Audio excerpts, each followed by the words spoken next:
Good morning, happy blessed Sunday everyone. So nandito na naman tayo ngayon sa Farmers Market.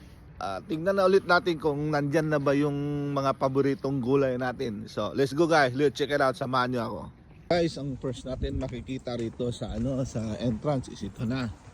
Pinipilaan nila yung yung presyong isda rito. Ayan.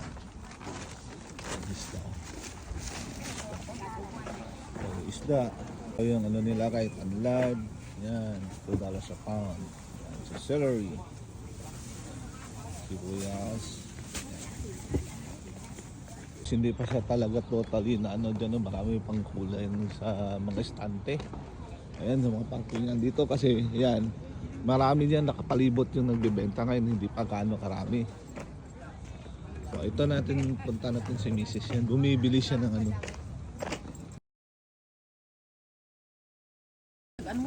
Ito na guys, si Mrs. bumibili ng kulikot, siling maliit.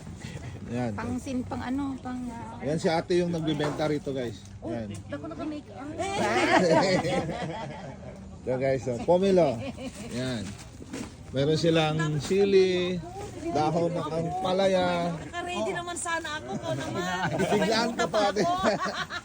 Tapos, ito yung saluyot nila, yan, $5, mura lang.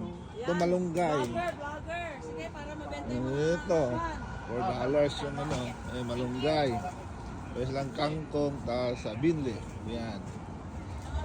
Ito na kayo guys sa Great Mall guys, mura lang yung benta nila ng mga fresh gulay na dito.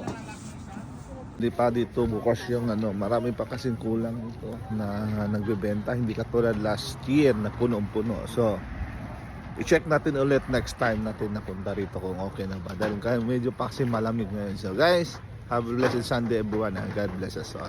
Bye bye.